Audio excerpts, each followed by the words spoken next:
오늘 은혜 받으실 말씀은 시편 129편이 되겠습니다. 시편 129편 1절에서 8절까지 말씀 다 같이 합독하시겠습니다. 이스라엘은 이제 말하기를 그들이 내가 어릴 때부터 여러 번 나를 괴롭혔도다. 그들이 내가 어릴 때부터 여러 번 나를 괴롭혔으나 나를 이기지 못하였도다. 밭 가는 자들이 내 등을 갈아 그 고랑을 길게 지었도다. 야훼께서는 의로우사 악인들의 줄을 끊으셨도다. 무릇 시온을 미워하는 자들은 수치를 당하여 물러갈지어다. 그들은 지붕의 불과 같을지어다. 그것은 자라기 전에 마르는 것이라.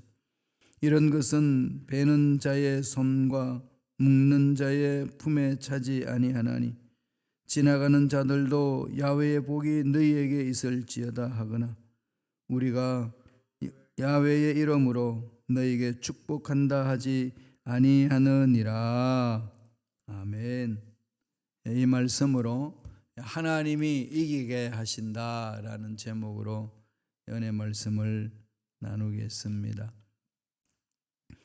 시편 129편에서 강조하고 있는 그 내용을 보면은 이 주체가 누군지를 두 가지로 구분해서 설명을 합니다. 1절에서 4절까지 하나의 구조가 있고 5절에서 8절까지 구조가 있습니다. 두 파트로 되어 있어요. 1절에서 4절까지는 내가 나를 이걸 주장하고 있어요. 이스라엘이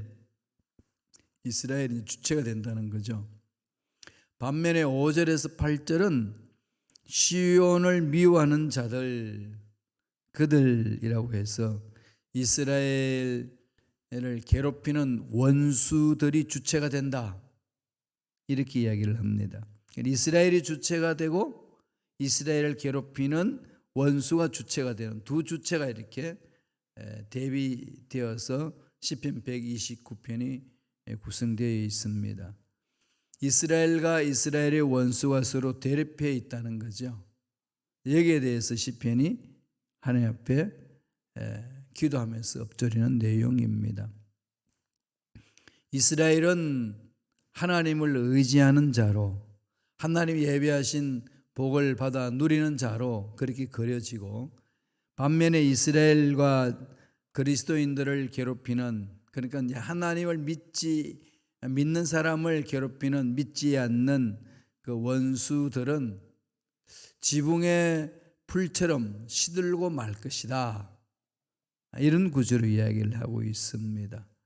근데 여기서 좀 특이한 점이 있어요. 이스라엘과 하나님을 믿는 자들을 우리라 하지 않고 나다 그러면 나다.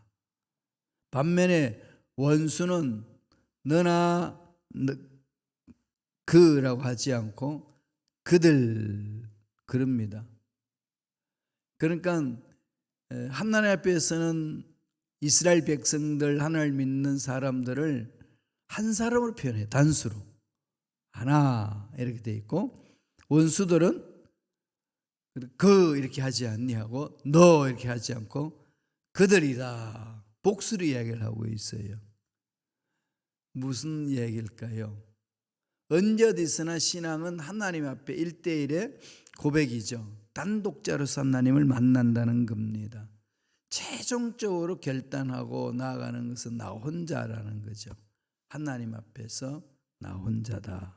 그러나 하나님 앞에 올바로 서고자 하는 나 혼자에 대해서 나를 넘어지게 하는 무리들은 수도 없이 많다는 거죠. 이 내용을 마음에 새기면은 생각나는 구약의 역사 속에 일어나는 인물이 생각나죠. 엘리야, 그죠? 갈멜산에서 엘리야가 바알과 이세벨을 위하여 섬기는 바알을 섬기는 거짓 선지자, 아세라 신을 섬기는 거짓 선지자, 바알을 섬기는 사람, 아세라 신을 쓰는 사람 450, 400, 도합 850. 850명과 엘리야 혼자서 싸우는 거죠. 이건 이젠 하나님의 올바로 서 있는 하나님의 사람과 하나님의 사람을 넘어뜨리게 하는 악의 무리들과 싸우는 것을 우리에게 보여줍니다. 결론은 어떻게 되나요? 850대 1로 끝납니다. 엘리야가 그냥 다 없애버리죠. 이게 하나님을 신뢰하는 엘리야를 통해서 위대한 역사를 이루는 거 아니겠어요? 그럼 이 세상에 수많은 문제가 일어나도 정말로 말로 표현할 수 없는 어려운 상황이 펼쳐진다 할지라도 하나님 앞에 똑바로 서 있기만 하면은, 똑바로 서 있는 믿음을 가지고 싸워 나가는 그 사람을 통하여 위대한 역사를 일으킨다는 거죠. 하나님의 나라는 사람의 숫자가 아니라 하나님의 능력을 믿는 사람 한 사람이 중요한 거죠. 가정에 봐도 믿음 일꾼을 딱 세워놓지요. 교회 공동체가 아무리 시끄럽고 힘들어도요, 믿는 사람들이 딱 서 있으면은 하나님 언제든지 세워줍니다. 하나님의 역사는 그렇게 가거든요. 그래서 오늘 시편 129편은 그 승리는 하나님의 것이다. 인생에 수많은 문제를 나도 그것 때문에 좌지우지 되지 말고 하나님만 바라보라는 겁니다. 그래서 오늘 시편 129편을 통해서 우리에게 주는 교훈이 있습니다. 하나님을 바라보고 나아가는 자들은 세상 문제에 대해서 하나님이 이기게 하신다는 거죠. 하나님이 이기게 하신다. 그러면 그것을 바라보면 우리의 인생은 어떤 인생이 될까요? 첫째로 고난을 이기는 인생이죠. 고난을 이기는 인생. 인생은 고난의 연속입니다. 고난의 연속이잖아요. 이 고난이 없는 인생 없습니다. 돈이 많든 적든 많이 배웠든 못 배웠든 높은 자리에 있든 낮은 자리에 있든 다 고난이 있어요. 모든 사람에게 고난이 있는 거죠. 문제는 예수 믿는 사람들에게도 고난은 찾아온다는 거잖아요. 아무리 예수 잘 믿어도 고난은 면제되지 않습니다. 그럼 왜 예수 믿어요? 믿으라고 그러니까 믿나요? 왜 고난이 다 온다면 도대체 우리에게 베네핏이 뭡니까? 그러잖아요. 예수를 전해보세요. 그러면 예수 믿으면 밥이 나오냐 떡이 나오냐 그럽니다. 그런데 어떻게 하라고 그랬죠? 예수 믿으면 밥 나온다. 어디 나오냐? 순범 시카고 교회 가봐라. 예배 드리면 밥 나온다. 당당하셔야 된다고 그랬죠. 우리 당당해야 됩니다. 그럼요. 그런데 그냥 쭈삣쭈삣하면 안 되는 거 아니겠어요? 하나님이 이기게 하신다는 거죠. 고난이 있는데 고난을 이기게 하는 거예요. 고난을 극복하는 겁니다. 예수 믿는 사람들은 고난이 없어지는 게 아니고 고난이 똑같이 주어지는데 하나님 능력을 믿기 때문에 하나님 능력으로 고난을 이기는 삶을 산다는 거죠. 그래서 강해지는 거 아니겠어요? 강해지는 거죠. 탁구 치시니까 어떠세요? 처음부터 탁구 잘 치셨어요? 아니죠? 요새 권사님 탁구 실력이 상당해졌어요. 그냥 감히 이렇게 함부로 덤벼들다가는 그냥 속된 말로 깨지죠. 처음부터 그러지는 않으셨잖아요. 공 넘기기도 힘들었는데 계속 훈련하다 보니까 이제는 스매싱도 넣고 그냥 막 요리가 들어가는 거죠. 그죠? 훈련 중에 훈련 또 훈련 하다 보면은 강해지는 것처럼 우리 인생의 고난에 대해서 이런 고난 저런 고난 속에서 하나님의 능력으로 싸워서 나가다 보면은 이게 영적인 근육이 생기잖아요. 당당해지는 거죠. 오늘 시편 129편 1절 2절에서 이렇게 말씀합니다. 다 같이 읽겠습니다. 이스라엘은 이제 말하기를 그들이 내가 어릴 때부터 여러 번 나를 괴롭혔도다. 그들이 내가 어릴 때부터 여러 번 나를 괴롭혔으나 나를 이기지 못해 또다. 나를 이기는 듯한 하는 것 같은데 궁극적으로 가가지고는 끄꾸러진다는 거죠. 왜 그렇죠? 우리 하나님은 원수의 목전에서 상을 베푸시는 분이기 때문에 그렇습니다. 다윗이 지은 23편, 시편 23편을 보면은 그 하나님 보살피신 은혜가 어떤 거 정확히 보여주시죠. 사망의 음침한 골짜기를 면제해 주시고, 이게 아니고 사망의 음침한 골짜기를 다닐지라도 해를 두려워하지 아니할 것은 주께서 나와 함께 하심이라. 사망의 음침한 골짜기 다녀요. 사망의 음침한 골짜기를 다니는 걸 두려워하지 말라는 거죠. 안 다니고 싶다고 아무리 그냥 몸부림쳐도 다녀요. 그게 인생입니다. 그러니까 지난날 삶을 돌아보시니까 그런 거 아니겠어요? 다 그런 거지요. 그러니까 우리들은 환경을 두려워하지 말고, 문제를 두려워하지 말고, 내가 연약하다고 낙심하지 말고 전능하신 하나님만 바라봐라, 그런 거죠. 우리 그리스도인들의 삶은 이 비닐하우스에 있는 연약한 식물 같은 존재가 아닙니다. 수많은 비바람을 맞고 수많은 폭풍을 맞고 수많은 댄스를 맞는 들풀 같은 존재가 그리스도인들이잖아요. 보잘것없는데 강합니다. 정말 강하잖아요. 이 생명력은 강하거든요. 그래서 그냥 뭐 대학교 밑에 있던 댄스를 맞든지 그래도 그냥 살잖아요. 바이트를 그냥 굴려서 탁 갖다 놓으면 그 사이에 삐져서 또 나와요. 정말 끈질기죠. 생명력. 영원한 하나님의 생명을 가진 자는 그 순간 사라지는 식물의 생명력보다 강한 거죠.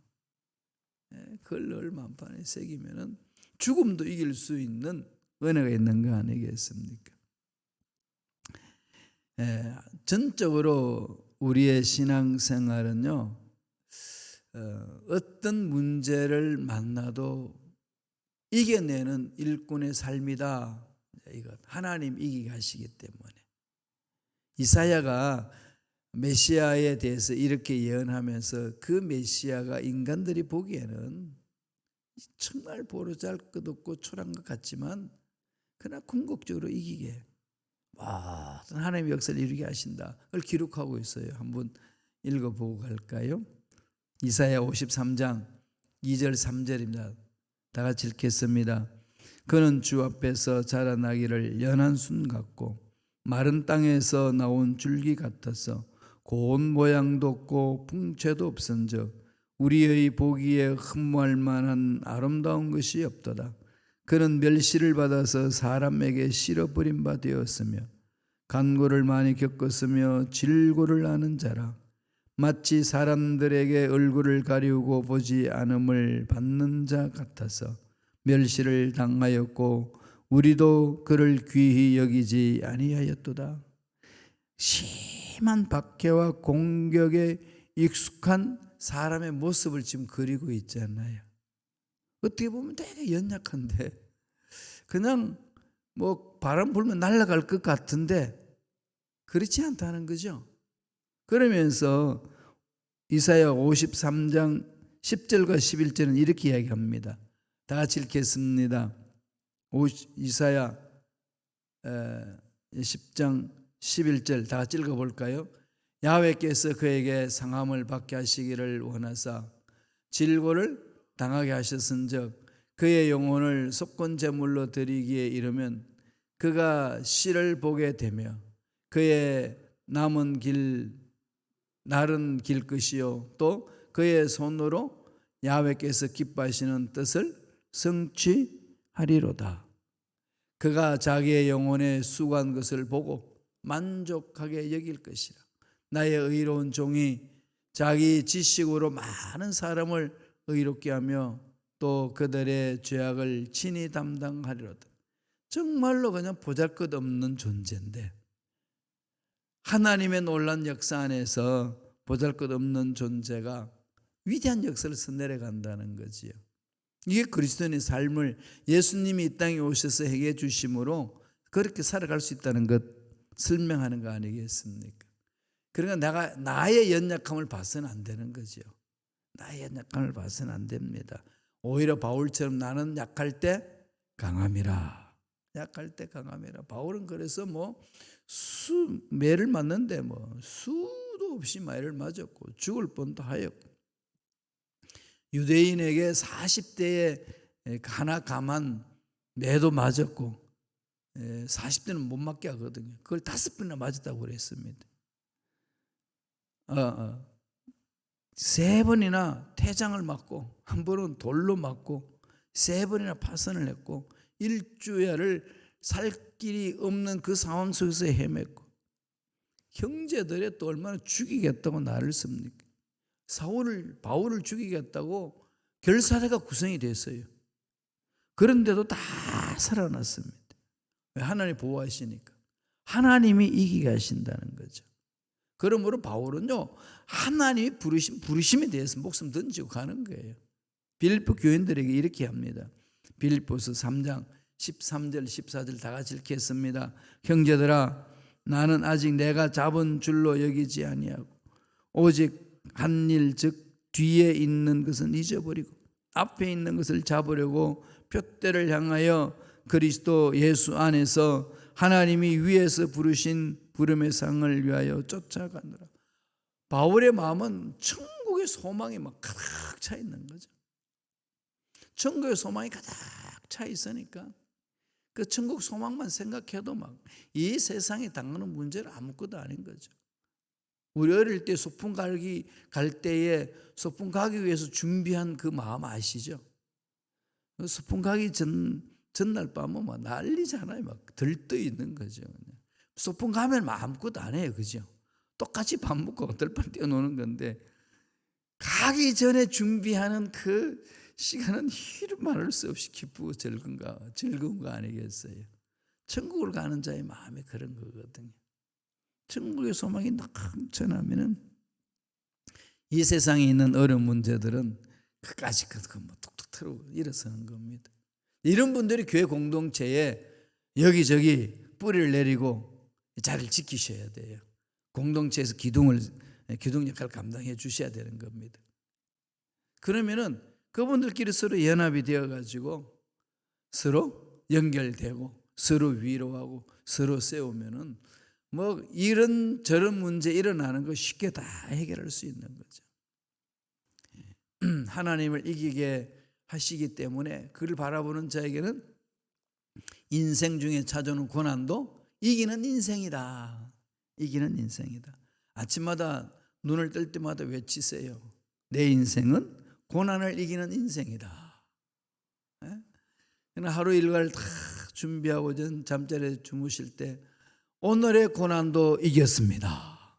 하나님 이기게 해주시는 거니까. 탁구 치다가 이기면 기분 되게 좋으시죠? 그렇게 특별한 상 주는 것도 아닌데 희열을 느끼게 하잖아요. 그죠? 이기는 자에게 희열은 그런 게 있습니다. 고난을 이긴 자에게 하나님 주시는 은혜 넘쳐나는 거죠. 마지막 2번째로 하나님 이기게 하시는 자에게는 말씀에 뿌리 내리는 인생이죠. 말씀은 영원토록 변함이 없습니다. 그래서 늘 말씀에 자신을 보내는 거예요. 그거 훈련하셔야 돼요. 늘 그렇게. 늘 그래야 가치관을 말씀 위에서 세울 수 있습니다. 사람은 나름대로 다 가치관이 있잖아요. 일명 뭐라고 그러죠? 개똥철학이 다 있어요. 자기 나름대로 다 그 개똥철학이 있거든요. 그 근거에서 살아요. 그런데 자기 나름대로 엎드릴 수 있는 개똥철학의 근거가 무엇이냐는 거죠. 그리스도인들의 근거는 말씀이에요. 이 말씀도 여러 가지로 해석되기 때문에 다양하게 해석될 수 있습니다. 그러나 전체적으로 흐름으로 위배되지 않는다면 다 용납되어야 되는 거 아니겠어요? 어떻게 한 사람의 생각만 옳고 다른 사람의 생각은 틀렸다. 그 기준을 누가 정하겠습니까? 그래서 이 세상에는 교회 공동체도 장로교회도 있고 감리교회도 있고 성결교회도 있고 순복음교회도 있고 구세군도 있고 또 성경회도 있고 다양하게 펼쳐 있는 거죠. 가톨릭도 있고. 다만 거기에서 가장 핵심은 뭘까요? 나의 죄를 씻어주시고 살려주신 구속의 십자가의 은혜를 바라보게 하는 거. 그 예수님을 바라보는 거 아니겠어요? 예수를 잘 믿으면 되거든요. 딴 거 없습니다. 오직 예수를 잘 믿는 데 집중하면 돼요. 예수 믿는 자가 구원받는 거지 어느 교단에 속했기 때문에 구원받는 거 없습니다. 마음에 새기셔야 돼요. 다만 예수를 바라보는 관점들이 좀 달라요. 복음서도 다 다르잖아요. 마태복음, 마가복음, 누가복음. 물론 이게 이제 관점이 공통된 게 많아서 공간복음이라 그러잖아요. 그럼 요한복음은 또 달라요. 다르게 보잖아요. 그 어마어마한 주님의 계획과 생각과 그분의 인품을 어떻게 한 사람의 생각으로 꿰뚫을 수 있겠어요? 다 모르거든요. 그래서 하나님이 이런 모습도 맛보게 하고 저런 모습도 맛보게 하고 그런 것을 서로 하나님 말씀에 쓰이게 하셔서 다양하게 체험하게 해주시는 겁니다. 그러려면은 말씀에 뿌리를 내려야 돼요. 말씀에 뿌리를 내려야 됩니다. 시편 우리 1편에서 보셨습니다만 한번 보실까요? 시편 1편 3절 4절입니다. 다 같이 읽겠습니다. 그는 시냇가에 심은 나무가 철을 따라 열매를 맺으며 그 잎사귀가 마르지 아니함 같으니 그가 하는 모든 일이 다 형통하리로다. 악인들은 그렇지 아니하며 오직 바람에 나는 겨와 같도다. 의인과 악인을 여기서도 비교하잖아요. 의인은 시냇가에 심은 나무, 항상 물이 흐르는 그 시냇가에 심어 있는 나무는 철을 따라 열매를 맺고 잎사귀가 마르지 않고 그와 마찬가지로 삶이 형통해진다는 거죠. 이게 말씀에 쓰여 있는 자의 삶 아니겠습니까? 오늘 본문에서는 뭐라고 이야기하나요? 시편 129편 6절에서 이렇게 얘기를 합니다. 다 같이 읽겠습니다. 그들은 지붕의 풀과 같을지어다. 그것은 자라기 전에 마르는 것이라. 누가 그렇죠? 악인들. 하나님을 믿는 백성들을 괴롭히는 악인들은 그들은 지붕의 풀과 같을지어다. 그것은 자라기 전에 마르는 것이다. 옛날에 시골에 살다 보면은 이 초가집 지붕 위에 풀들이 많이 나잖아요. 여름 장마철이 지나고 나면은 비가 멈추면 거기서 김이 모락모락 올라와요. 열 때문에. 그럼 거기서 풀이 막 자라요. 지붕 위에서. 그런데 보기 흉하죠. 근데 나중에 햇빛이 쫙 비쳐가지고 있으면 말라버리고 없어져요. 악인들은 그렇다는 거예요. 그러나 의인들은 시냇가에 심은 나무처럼 철을 따라 열매를 맺는 거죠. 하나님이 없는 인생은 그냥 일어나는 것 같지만 사라지고, 하나님을 믿고 하나님의 말씀에 신앙의 뿌리를 내는 자들은 사철에 하나님이 주시는 열매를 맛볼 수 있다고 그렇게 말씀하고 있습니다. 말씀에 뿌리를 내리는 이 훈련을 자꾸 하세요. 우리 교회 큐티를 하게끔 하잖아요. 스스로 말씀 읽고 나아갈 수 있도록. 그러나 말씀 위에서 있지 않으면요, 그 지붕 위에 있는 풀들 자라다가 햇빛이 쬐고 물이 공급이 안 되니까 말라 비틀어지는 것처럼 말씀에서 있지 않으면 우리 영혼이 말라 비틀어집니다. 하나님의 예배하신 능력을 맛보지 못해요. 그래서 날마다 말씀을 묵상하는 거잖아요. 그래서 여러분 도저히 혼자서 못하겠다 그러면 새벽 예배 나오세요. 우리 새벽 예배 창세기부터 요한계시록까지 계속하고 있어요. 10년 동안 했더니 지금 창세기부터 요한계시록까지 다 하고 지금 차례대로 다시 말씀을 보는데 시편을 지금 하고 있어요. 시편 129편. 새벽 예배만 나와도, 그죠? 10년 동안 새벽 예배를 다 다니신 분들은 창세기부터 요한계시록까지 다 뗐어요. 다시 한 번 더 돌았는데 시편까지 왔습니다. 그런 말씀에 자꾸 뿌리를 내리다 보면은 이게 내 무의식 속에 말씀이 살아 움직여요. 말씀을 바라보는 관점이 달라지고 사람을 바라보는 관점이 달라지고 신앙생활을 하는 관점이 달라지거든요. 신기한 걸 발견하실 거예요. 하나님이 그렇게 하시는 거 아니겠어요? 그래서 하나님이 이기게 하신다. 하나님이 이기게 하신다. 그 말씀 만판에 새기시고 오늘 하루 동안에 무엇을 하시든지 하나님으로 인하여서 승리를 맛보는 저와 여러분 되시길 간절히 축원드립니다. 기도하겠습니다. 하나님 아버지 감사와 찬양을 드립니다. 오늘도 생명을 허락하여 주셔서 말씀 위에 서게 하시고 말씀에 신앙의 뿌리를 내리며 말씀에 용기를 얻고 소망을 가지고 순종함으로 하나님이 기뻐하시는 멋진 삶을 살아가는 멋진 열매를 맺어나가는 일꾼들이 되게 역사하여 주시옵소서. 말씀에 서지 못하도록 괴롭히는 모든 어감의 세력들은 떠나갈지어다. 인생의 문제는 해결될지어다. 질병도 치험을 받을지어다. 앞날은 열려지는 역사가 일어날지어다. 치료해 주시고 앞길을 열어주신 하나님을 찬양합니다.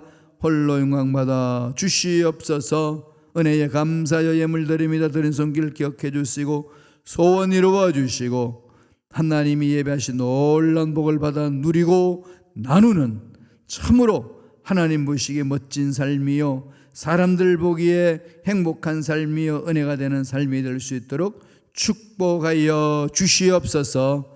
감사하고 예수님 이름으로 축복하며 기도드리옵나이다. 아멘. 하늘에 계신 우리 아버지